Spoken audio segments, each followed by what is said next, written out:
Buenos días, esto es Sistemas Operativos, lección 4, Gestión de Memoria. Y en este vídeo vamos a continuar con la introducción a la gestión de memoria y vamos a ver mapa de memoria de un proceso y vamos a introducir las distintas regiones de memoria. ¿Qué es una región de memoria? Pues es una zona contigua del espacio de direcciones de un proceso que comparte las mismas prioridades, es decir, que todas las direcciones de memoria, todas las celdas de esa región tienen las mismas propiedades.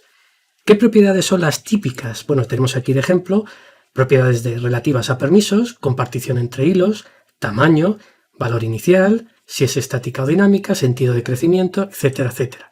Por ejemplo, regiones que conocemos de estructura de computadores son código, datos y pila. El código, la región de código, vamos a ver que tiene unas propiedades, todas las celdas de memoria que tienen datos en esa región tienen propiedades similares. Por ejemplo, es de lectura y ejecución. El código normalmente no es de escritura, es compartido entre todos los hilos, es decir, es shared, no es privado, es de tamaño fijo, no es variable como la pila, tiene un valor inicial que está el soporte o de dónde viene ese valor inicial sería en este caso el ejecutable, se crea de forma estática y el sentido de crecimiento, bueno, como es fijo, no tiene sentido de crecimiento. En el caso de la pila sí tendría sentido esa propiedad y serían direcciones decrecientes. Entonces, como podemos ver, tenemos distintas regiones de memoria, donde cada región de memoria tiene las mismas propiedades. Cuando vemos nuestro código fuente, ¿cómo sabemos en qué región de memoria va a ir? Bien, tenemos un programa de ejemplo en C que tiene un programa principal main, que hace un malloc, llama a la función f y hace un free. Este programa, con ese main y ese f, todas las sentencias que están dentro de llave y llave de las funciones va a ser código. Y eso va a ir a esa sección que es estática, se conoce en tiempo de compilación y representa la secuencia de instrucciones en ensamblador que van a ser ejecutadas.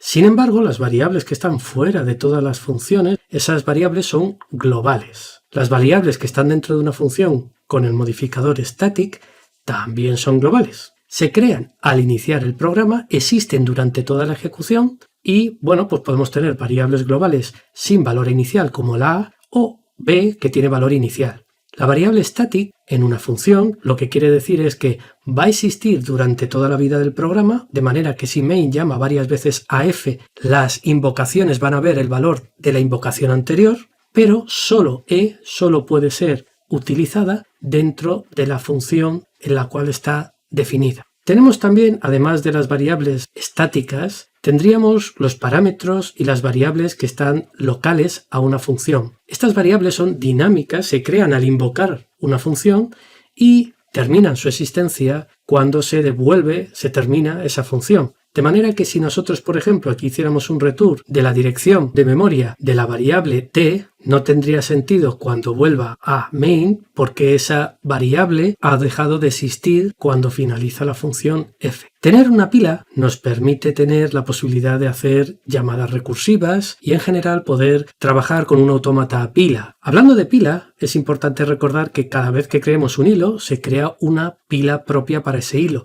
Comparte el código, comparte los datos con valor y sin valor inicial, los datos estáticos, pero la pila es privada, es particular de cada hilo. Y eso permite que cada hilo vaya teniendo una ejecución, una pila con las variables locales y todo lo necesario, los parámetros, etcétera, etcétera, una ejecución distinta a cada hilo del código. Con ello tenemos las tres regiones principales, que son código, datos estáticos y pila, y como podemos repasar, pues el código es una región compartida entre los distintos hilos, es de lectura y ejecución, es de tamaño fijo, y los valores que se guardan en el código pues salen del ejecutable. Los datos con valor inicial y sin valor inicial tienen en común que son compartidos entre todos los hilos, son de lectura y escritura, de tamaño fijo, y la parte que es diferente es que con valor inicial tiene soporte en el ejecutable y sin valor inicial pues no tiene soporte, no hay un valor inicial que venga de ningún lado y habitualmente en el sistema operativo a la hora de crear la imagen del proceso en ese momento lo suele rellenar con 0. Y la pila,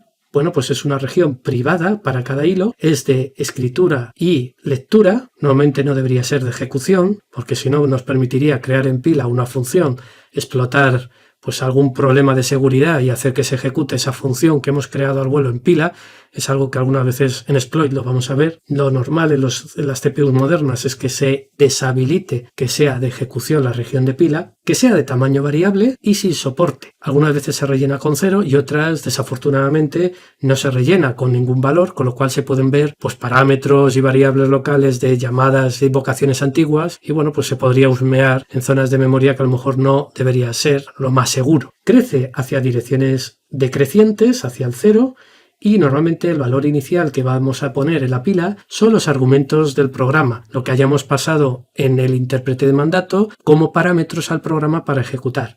Y eso se recibe, si recordamos, en arc y en arv, y esos parámetros de arc y arv van a estar en pila para el main, la función main. Cada hilo, recordemos, tiene su pila. Además de esas regiones, los sistemas operativos modernos, bueno, pues vamos a encontrar muchas más regiones. Principalmente hay dos cosas importantes, ¿no? La región de montículo heap y la región para ficheros proyectados. La región de heap, la hemos visto, es la que se utiliza para memoria dinámica y, como vemos, es compartida entre todos los hilos, lectura y escritura, tamaño variable y no tiene soporte.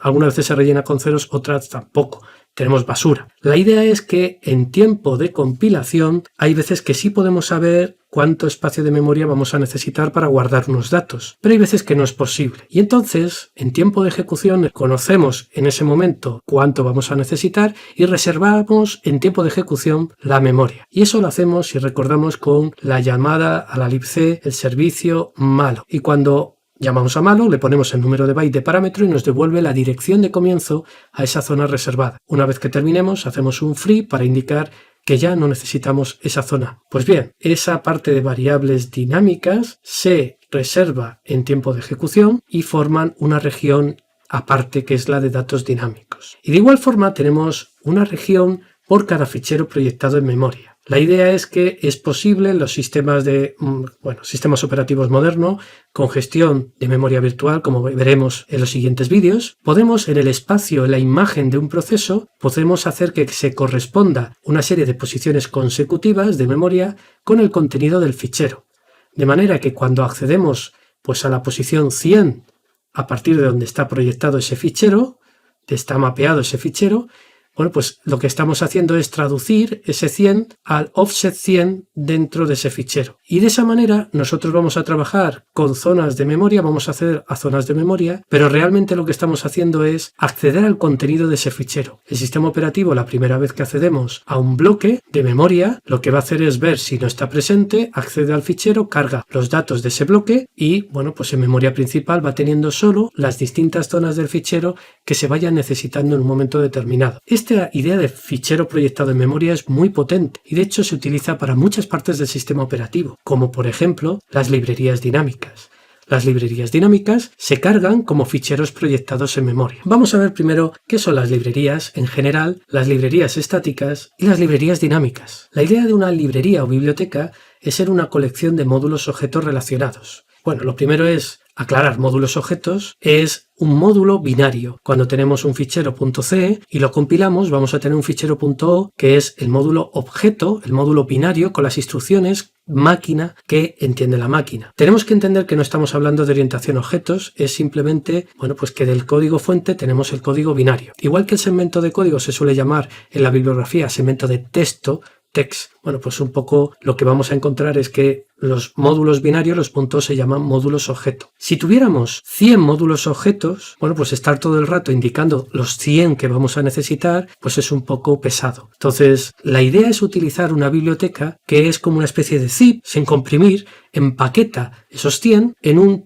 .a, en un fichero .a, donde van a estar todos esos 100 ficheros. Y cuando necesite trabajar con los 100, pues no tengo que indicar los 100. Con poner el nombre de la biblioteca, ya tengo esa colección por detrás. Esa biblioteca puede ser estática o dinámica. La biblioteca estática es que vamos a coger esa biblioteca y en tiempo de compilar el ejecutable vamos a añadir la biblioteca a cada uno de esos ejecutables que la necesite. Si tengo aquí dos programas, ejecutable 1 y ejecutable 2, y utilizan esta biblioteca, pues ambos ejecutables van a tener esa biblioteca y las referencias, bueno, pues hacen referencias a parte de ese ejecutable. ¿Qué tiene la parte buena? Pues la parte buena es que es autocontenido y que, bueno, pues si alguna vez cambiamos esa biblioteca y alguna vez pues tenemos algún problema, pues solo afectaría a los programas ejecutables que dependan de esa versión nueva con ese problema. ¿Cuál es la parte mala? Bueno, pues la parte mala es que vamos a tener para cada ejecutable una copia de esa biblioteca. Y eso supone que si tengo 100 ejecutables, tengo 100 copias de la biblioteca y es un desperdicio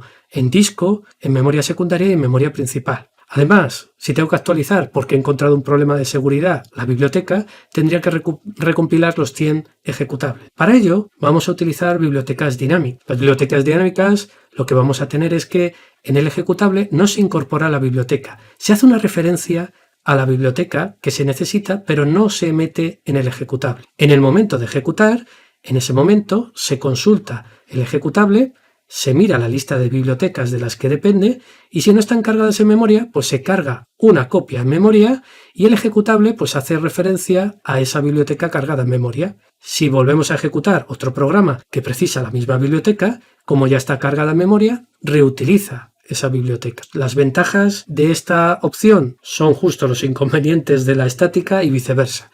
No tenemos múltiples copias, nos ahorramos, somos más eficientes, esa sería la ventaja, que era el inconveniente en la estática, pero también tenemos el inconveniente de que los ejecutables no son autocontenidos, es decir, que si tenemos, por ejemplo, un problema de seguridad en una biblioteca dinámica, afecta a todos los ejecutables. La ventaja, que cuando cambiemos ese problema de seguridad y recompilemos, pues no hace falta recompilar los ejecutables, solo la biblioteca dinámica. Esto, que parece un poco pues abstracto, vamos a echarle un vistazo con un ejemplo. Vamos a tener una biblioteca dinámica y estática basada en este código que tenemos aquí, que es un libhola, que vamos a tener una función hola que imprime hola nada más. Y vamos a tener un programa principal que vamos a llamar a ese hola. Para hacer una biblioteca estática, lo que vamos a necesitar es, pues como vemos, compilar primero con gcc -o libhola.o -c libhola.c para obtener el módulo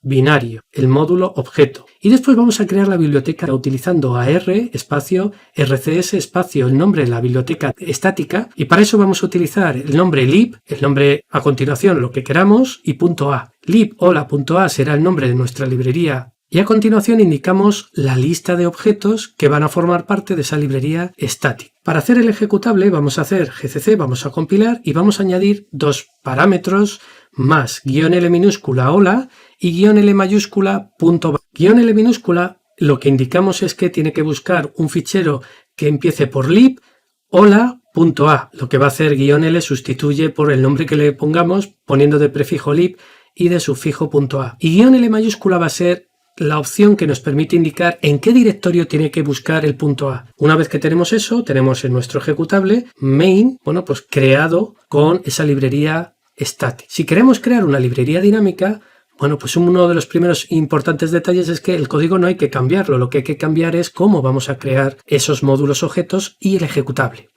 Lo que vamos a hacer es compilar utilizando -fpic, F minúscula y en mayúscula P y C, y esta opción nos va a permitir indicar que va a ser ese módulo objeto parte de una librería dinámica y tiene que preparar, pues las tablas de símbolo y tal, todo lo necesario para que sea dinámica. A continuación nos creamos la librería dinámica que la vamos a generar como libhola.so.1.0 para que podamos indicar una versión.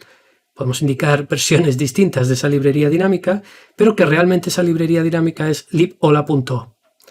Y podemos hacer un enlace simbólico de libhola.so.1.0 a libhola.so, de manera que podríamos tener varias versiones de librería dinámica y hacer que libhola por defecto apunte a una de ellas. Si tenemos algún problema, pues podemos apuntar a otra. A la hora de compilar el programa, pues vemos que es muy parecido. Vamos a indicar -l hola y -l.barra, eso es igual. Lo que cambia es a la hora de ejecutar, porque en el momento de poner .main se va a cargar la librería dinámica y necesita saber dónde buscar libhola.o.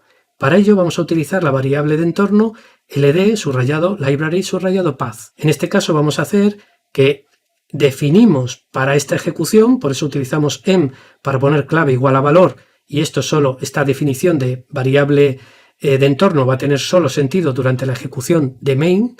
Pues ld librarypath va a ser igual al valor antiguo de librarypath, 2 puntos de separador y el directorio actual.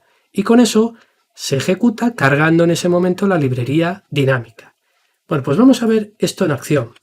Tenemos aquí Bueno, pues como podemos ver, los distintos ficheros que hemos comentado, libhola y main1 en este caso, y vamos a compilar una librería estática. Y para ello, como hemos estado viendo, bueno, pues vamos a compilar el objeto, vamos a generar la librería estática y vamos a generar el ejecutable. Y cuando vayamos a ejecutar, tenemos nuestro mensaje de printf. Si echamos un vistazo a nuestro programa principal, veremos que ocupa 12.096 bytes. ¿Qué pasa si en lugar de esto utilizamos una librería dinámica? Bueno, pues que en este caso vamos a borrar todo lo anterior, vamos a compilar con fpic, creamos la librería dinámica, compilamos el ejecutable y cuando vamos a ejecutar indicamos que la librería dinámica está en el directorio actual y que ejecute main. Y aquí tendríamos nuestro programa que imprime hola. Si echamos un vistazo a main, vamos a ver que en vez de 12.096 bytes ocupa 10.704. Es decir, que con una librería dinámica ocupa menos porque se carga en tiempo de ejecución. Y de hecho, si ponemos ./main, pues veremos que no encuentra esa librería y para ello es por lo que necesitamos definir ld library path como el valor antiguo que tuviera, ld library path, y le añadimos el directorio actual de búsqueda. Y de esa forma podemos ejecutar utilizando la librería dinámica. Con ello hemos terminado la diferencia entre bibliotecas estáticas y dinámicas, que son muy simples de utilizar. Lo que vamos a ver es que vamos a tener distintas librerías cargadas en memoria. Y esto sería un ejemplo de mapa de un proceso cuando está ejecutando. Vamos a tener regiones de pila, vamos a tener distintas regiones para las bibliotecas dinámicas. Cada biblioteca dinámica puede tener dentro de esa biblioteca dinámica código y datos, por eso están en estos dos colores. Y como vemos tenemos los datos dinámicos, datos estáticos sin valor inicial y código. Para recordar tenemos esta tabla de resumen, las distintas propiedades de protección, si es read de lectura, write de escritura, x de ejecución, si es compartida entre los distintos hilos o cada hilo tiene su copia privada, si es de tamaño fijo o es tamaño variable, y bueno, pues el valor inicial, si viene de algún lado, en este caso si viene de un soporte, como puede ser el fichero ejecutable, ¿de acuerdo? En el caso de código y datos con valor inicial, o bueno, pues por lo que podría ser la pila, que los valores iniciales simplemente van a ser los argumentos del programa. Si queremos echar un vistazo a esas regiones de memoria, tenemos la posibilidad de ver en el /proc el numerito del PID /maps, en ese fichero, pues podemos ver la dirección de memoria donde está, los permisos, y si es una región de memoria que tiene soporte, pues vamos a ver el dispositivo donde está, el nodo I de ese dispositivo, es decir, el fichero asociado, y dentro de ese fichero el offset a partir del cual se carga esa región de memoria y el nombre de la región.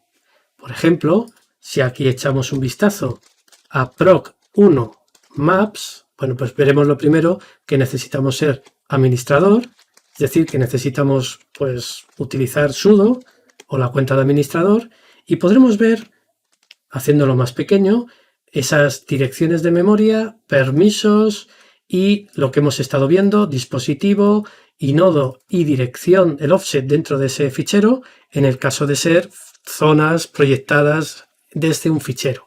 En general, las librerías dinámicas, como vemos aquí, las distintas zonas de librerías dinámicas, pues se pueden ver cómo están proyectados en el proceso.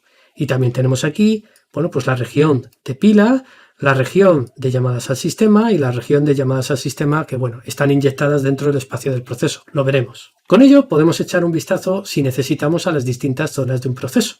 ¿Y de dónde salen las zonas de un proceso? Pues como vemos en ese dibujo, salen del ejecutable. Es decir, que en el ejecutable vamos a tener una cabecera con un número mágico, con una tabla de secciones. Esa tabla de secciones va a tener las secciones de ese ejecutable. Va a decir, pues tiene una sección con el código que empieza en la posición 1000 y tiene un tamaño de 4000, datos de valor inicial o sin valor inicial, la tabla de símbolos, es decir, si nos recordamos en estructura de computadores las etiquetas que teníamos en código y datos, bueno, pues esas etiquetas forman parte, es una de las principales cosas que forman parte de la tabla de símbolos. Con todo ello tenemos una serie de secciones con las cuales el sistema operativo, cuando tiene que ejecutar un proceso, recordemos, cuando tiene que ejecutar un programa tiene que crear un proceso y cargar una imagen. Bueno, pues para saber esa imagen de memoria, qué valores va a tener inicialmente, lo va a sacar del ejecutable. La sección de código la va a cargar o la va a proyectar, y la sección de datos igual, la carga del ejecutable o la proyecta de ese ejecutable. Los datos sin valor inicial inicialmente están a 0 y se crea la pila con los argumentos con los que se haya invocado ese programa. Si tenéis interés en ver cómo son las regiones, las secciones de ese ejecutable, podéis utilizar objdum-x para, bueno, pues echar un vistazo a cómo es ese ejecutable por dentro. Es decir, que si utilizamos objdum main, bueno, pues podemos echar un vistazo a las distintas secciones y la cabecera que tiene ese ejecutable. ¿De acuerdo? Si tenéis interés en ver exactamente solo la sección de código, bueno, pues podéis ver las distintas regiones que hay en el fichero ejecutables asociadas a código, y podéis ver, pues en este caso, las instrucciones de Intel, pues tenéis aquí el offset, la codificación y la instrucción asociada de ese ejecutable. Bien, a la hora de crear el ejecutable tenemos tres fases principales.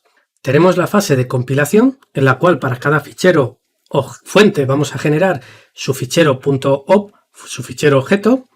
Tenemos la fase en la cual la lista de ficheros objeto más las bibliotecas estáticas van a ser montadas para formar todo junto. El montador crea el ejecutable. Y tenemos la tercera fase, en la cual, bueno, pues cuando ya pedimos ejecutar un programa, ponemos @ ejecutable, y ahí el sistema operativo, el cargador, se va a encargar de leer las secciones del ejecutable y va a cargar las librerías dinámicas que precise. Si tenéis curiosidad de ver para un ejecutable cuáles son las librerías dinámicas necesarias, podéis utilizar LDD, y para ver la tabla de símbolos, NM. Es decir, que si nosotros utilizamos LDD main, podremos ver que necesita estas 4 librerías dinámicas. Veremos que no encuentra libhola. Recordemos, tenemos que indicar con ld library path, tendremos que indicarle, bueno, pues por hacer el ejemplo más corto, el directorio actual, y de esa manera cuando ejecutemos el ld.main, pues sabrá dónde encontrar la librería dinámica y cargarla. Y aquí nos indicará, pues en vez de not found, dónde está. Y de igual forma con nm, recordad que podéis siempre consultar la página de manual para cualquiera de ellos, de estos mandatos. Podemos listar la tabla de símbolos. nm ponemos el ejecutable y podremos echar un vistazo a la tabla de símbolos. Aquí tenemos el main, tenemos la función hola, etcétera, etcétera, y las distintas funciones de la libc que precisamos. Y con esto terminamos la introducción a los distintos mapas de memoria.